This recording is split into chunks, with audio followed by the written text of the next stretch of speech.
اور یہ بھی ایک حقیقت ہے، کوئی مذاق کی بات نہیں. اور اس کے بارے میں بھی ہم دیکھتے ہیں کہ قرآن میں جو سود خور کے بارے میں آتا ہے نا، الذین یأکلون الربا لا یقومون الا کما یقوم الذی یتخبطہ الشیطان من المس، کہ جو لوگ سود کھاتے ہیں ان کا حال اس شخص جیسا ہو جاتا ہے جس کو شیطان نے چھو کے باولا کر دیا ہو، یتخبط خبتی بنا دیا ہو. تو جب جن کا اثر ہوتا ہے انسان کسی کے اوپر تو اس کے اوپر کیا ہوتا ہے، ایک خبط ہو جاتا ہے، ایک پاگل پن کا سا دورہ پڑ جاتا ہے، بہکی بہکی باتیں کرنے لگتا ہے. انسان اپنے ماحول اور حالات اور عقل کی باتیں چھوڑ کر بے عقلی کی باتیں کرنے لگتا ہے. اب اس چیز کو قرآن میں تسلیم کیا گیا، تبھی تشبیہ دی نا. اگر جن کی وجہ سے انسان خبتی نہ ہو اور جن نام کی کوئی چیز نہ اور نہ اثرات ہو تو قرآن کیوں کہے کہ اس کا حال اس شخص کا ہو جاتا ہے جسے جن پڑ گیا ہو. تو اس سے پتہ چلتا ہے کہ بعض اوقات جنات انسانوں کے اوپر کنٹرول کرنا چاہتے ہیں، ان کے اوپر حاوی ہو جاتے ہیں، حائل ہو جاتے ہیں.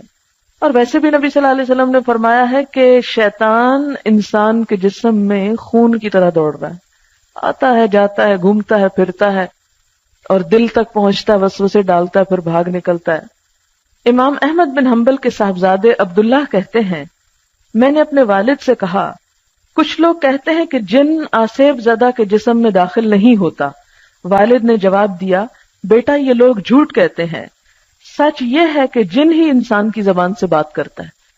بعض اوقات جب کسی کو جن پڑ جاتا ہے تو وہ انسان بولنے لگتا ہے اور دراصل وہ انسان خود نہیں بول رہا ہوتا، جن بول رہا ہوتا ہے. اس کے اندر آواز انسانوں جیسی ہوتی ہے لیکن جو باتیں اس کی بہکی بہکی اوٹ پٹانگ آگے پیچھے کی ہو رہی ہوتی ہے وہ سینسیبل آدمی نہیں کر رہا ہوتا. اور اس چیز سے ڈرنا نہیں چاہیے، نہ گھبرانا چاہیے.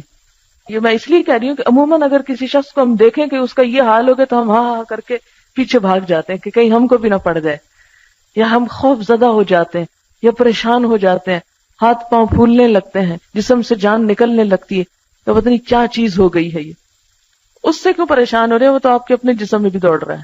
اب بتائیں، ہے جسٹ لائک نارمل، اسے نارملی ٹریٹ کریں.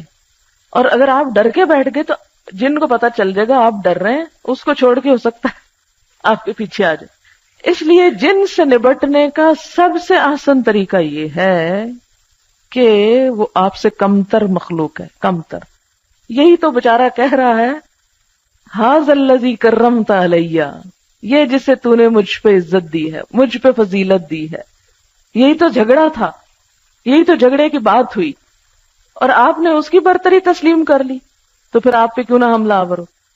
اس لیے ہمیشہ یاد رکھیے، کبھی اندھیرے میں جاتے ہوئے مت ڈریں. اگر خیال آئے ڈرنے کا تو آپ کہیں کہ جس سے میں ڈر رہی ہوں میں اس سے زیادہ طاقتور ہوں اور اس سے زیادہ اللہ نے مجھے فضیلت دی ہے، اس لیے میں کسی چیز سے نہیں ڈر. اور جب آپ یہ کہیں گے تو آپ دیکھیں گے آپ کے اندر ایک ایسی قوت آئے گی جو واقعی آپ کا ڈر نکال دے گی. میرے والد اپنا ایک قصہ سناتے ہیں کہ وہ جب پڑھنے جایا کرتے تھے بچپن میں تو ان کو صبح کے وقت بہت ارلی دور جانا ہوتا تھا، تو بہت ارلی اٹھتے تھے، یعنی اذانوں سے پہلے انہیں اپنا سفر شروع کرنا پڑتا. یہ انہوں نے خود مجھے اپنا واقعہ سنایا. جب ہم بچپن میں ڈرتے تھے نا کہ ہائی جن آ گیا اور جن نے یہ کر دیا، کہتے تھے ڈرنے کی ضرورت نہیں. دیکھو میں جب چھوٹا تھا نا تو جن سے اس طرح نبٹتا تھا، بعض اوقات میں جا رہا ہوتا تھا تو پیچھے نا مجھے اپنے کسی کے چلنے کی آواز آ رہی ہوتی تھی اور وہاں کوئی نہیں ہوتا تھا، اور پھر بعض اوقات آوازیں آنے لگتی تھی، ہمیں بھی ساتھ لے چلو، ہم نے جانا ہے، کبھی عورت کی آواز کبھی مرد کی آواز. تو میں نیچے سے ایک پتھر اٹھا کے اور پیچھے پلٹ کے کہتا تھا چلے جاؤ یہاں سے، اور پھر ختم ہو جاتا تھا، کچھ بھی نہیں ہوتا تھا. اگر انسان اگلے دن آنا چھوڑ دے یا ڈر کے بیٹھ جائے یا ادھر ہی بے ہوش ہو کے گر جائے تو ظاہر ان کی تو موج ہو گئی، جو وہ کرنا چاہتے تھے آپ نے کروا دیا ان سے. جب پچھلے الہدا میں ہم رہتے تھے تو وہاں کچھ لڑکیوں کو اسی طرح کی کچھ اثرات نظر آئے کہ جیسے وہ بہکی بہکی باتیں کرتی. میں ان دنوں عمرے پہ گئی ہوئی تھی 15 دن، پیچھے انہوں نے وہ شوشے لگائے اور جس دن میں آئی اس دن کے بعد کوئی چیز ہی وہاں محسوس نہ ہوئی. اچھا پھر ایک دفعہ ایسے ہی ہوا کہ تھوڑا سا اس قسم کی بات مجھے سننے میں آئی، مجھے آ کے بتاتے فلاں لڑکی یوں بات کر رہی ہے، تو میں کہتی کہ اس کو سمجھاؤ یا کرو، کیونکہ میں خود براہ راست سامنے نہیں آنا چاہتی تھی کہ اس کو سمجھاؤ، اس کے ساتھ یہ کرو، اس کے ساتھ وہ کرو.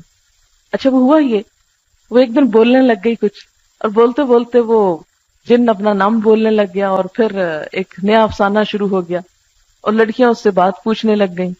اچھا جب جن نے یہ کہا کہ میں تو کلاس میں بھی جاتا ہوں اور سب سبق سنتا ہوں اور اس قسم کی باتیں، اور وہ لڑکی جو بول رہی تھی جن کی آواز میں، وہ اچھی بلی سمجھدار لڑکی تھی، ایسا نہیں کہ، لیکن اس وقت مجھے محسوس ہوا. اچھا 2-3 دن تو میں نے انتظار کیا، اس کے بعد میں نے سب کو اکٹھا کیا، وہ ڈانٹ پہ لائی کہ ہوش آ جائے، اور میں نے کہا کہ خبردار آج کے بعد کسی نے یہ شوشہ چھوڑا اور یہ کہا اور اس قسم کی حرکتیں، اور اس کے بعد بالکل ٹھیک ہو گیا، کچھ بھی باقی نہ رہا. تو یہ ہم اس طرح کی ہچ ہچ کر کے ان کو دعوت دیتے ہیں کہ ہم انتظار میں آؤ، ہمیں کچھ کرو، ایک شغل کے طور پر. ابن تیمیہ کہتے ہیں احمد بن حنبل نے جو بات کہی وہ مشہور و معروف ہے. جن انسان پر سوار ہوتا ہے اور انسان ایسی زبان میں بات کرنے لگتا ہے جو سمجھ میں نہیں آتی، اس کے جسم پر اتنی مار پڑتی ہے کہ اگر کسی اونٹ کو مارا جائے تو اس کے بدن پر نشان پڑ جائیں، اس کے باوجود اس شخص کو پٹائی کا احساس نہیں ہوتا. یہ میرے خود چشم دید واقعہ ہے کہ ایک شخص کو میرے والد نے مارا تھا ہمارے سامنے ہی، اور اتنا مارا تھا کہ انسان وہ مار برداشت نہیں کر سکتا. لیکن جب وہ جن چلا گیا اور اس کے بعد جس کو مارا تھا تو مجھے تو پتہ ہی نہیں، کچھ بھی نہیں اسے ہوا. بہرحال پھر یہ کہ نہ اس گفتگو کا جو اس نے اپنی زبان سے کی، وہ کہتے میں نے تو یہ بات نہیں کی، آپ مجھے کیوں یہ بات کہہ رہے ہیں. آصیب زدہ شخص کبھی تو دوسرے انسانوں کو گھسیٹتا ہے، کبھی جس چیز پر وہ بیٹھا ہوتا ہے اس کو کھینچنے پھاڑنے لگتا ہے، کبھی دیو ہیکل مشینوں کو ایک جگہ سے دوسری جگہ منتقل کر دیتا ہے. اس کے علاوہ اور بھی بہت سی حرکتیں کرتا ہے. جو شخص اس کا بچشم خود مشاہدہ کرے گا اس سے معلوم ہو جائے گا کہ جو چیز انسان کی زبان سے بات کر رہی ہے اور ان چیزوں کو الٹ پلٹ کر کے رکھ دیتی ہے وہ انسان کے علاوہ کوئی اور مخلوق ہے، وہ انسان نہیں. ابن تیمیہ رحمہ اللہ مزید کہتے ہیں کہ ائمہ مسلمین میں کوئی بھی اس بات کا منکر نہیں تھا کہ جن آصیب زدہ شخص کے جسم میں داخل ہوتا ہے، یہ سب یہ مانتے ہیں ائمہ علماء کرام. جو اس کا انکار کرے اور یہ دعویٰ کرے کہ شریعت اس کو نہیں مانتی وہ شریعت پہ تہمت لگاتا ہے. شرعی دلائل میں کوئی ایسی بات نہیں ملتی جس سے اس کی تردید ہوتی ہو.